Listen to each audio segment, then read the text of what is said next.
Selamat pagi anak-anak semuanya. Bertemu lagi dengan Bapak Naiko dan sekarang kita akan belajar tentang pembulatan bilangan pecahan dan desimal dan menaksir hasil operasi hitung pecahan dan desimal.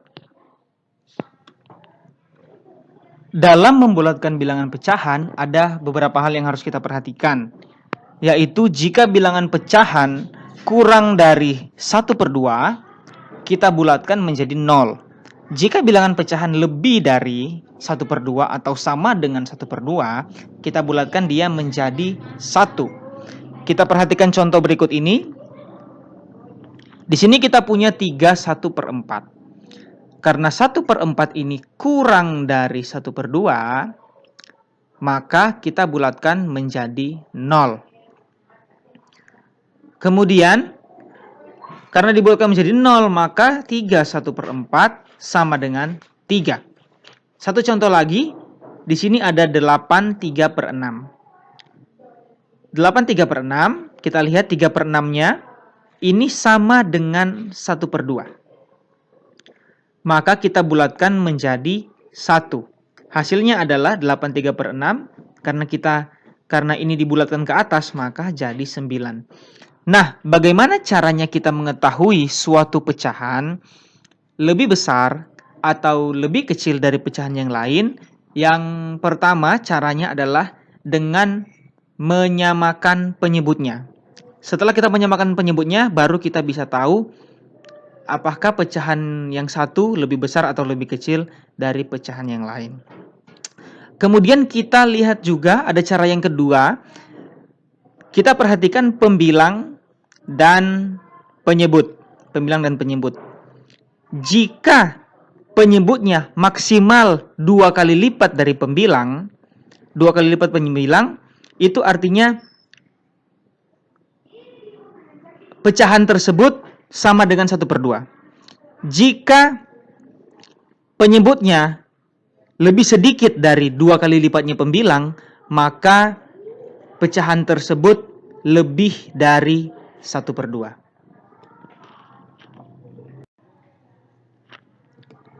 Sekarang pembulatan bilangan desimal, ini mudah sekali. Kita langsung perhatikan contoh. Di sini kita punya 5,3. Karena angka setelah koma, yaitu angka desimal, kurang dari 5, maka kita bulatkan ke bawah. Jadi sisa 5 atau sama dengan 5. Kemudian ada angka 2,6. Karena angka desimalnya lebih dari 5, maka kita bulatkan ke atas. 2,6 sama dengan 3. Sekarang bagaimana kita menaksir hasil hitung pecahan biasa dan pecahan desimal? Mari kita lihat contoh berikut ini.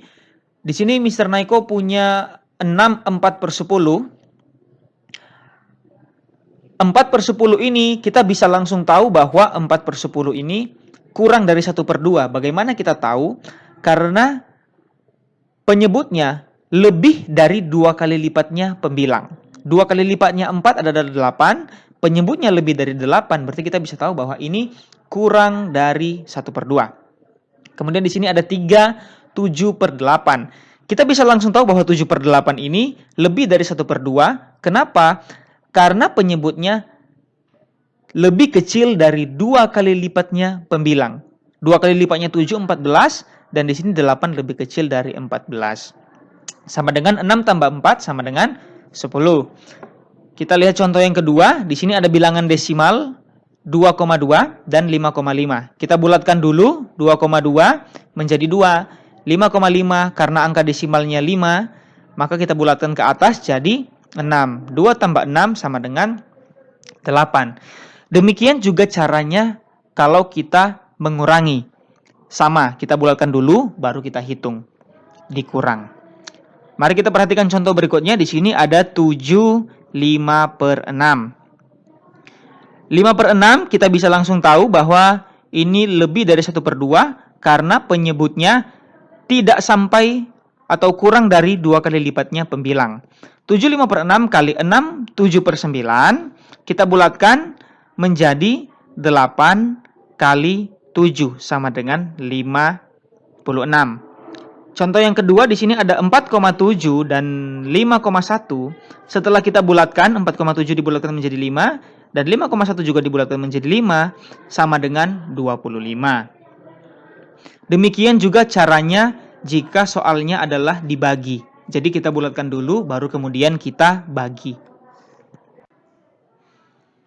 Sekarang tugas kalian adalah mengerjakan halaman 23, 25, dan 26. Itu saja penjelasan dari Mr. Naiko. Jika kalian menemukan kesulitan, silakan hubungi Mr. Naiko di WhatsApp atau di Sekolah Petra. Ya, sampai jumpa lagi. Tuhan Yesus memberkati kita semua.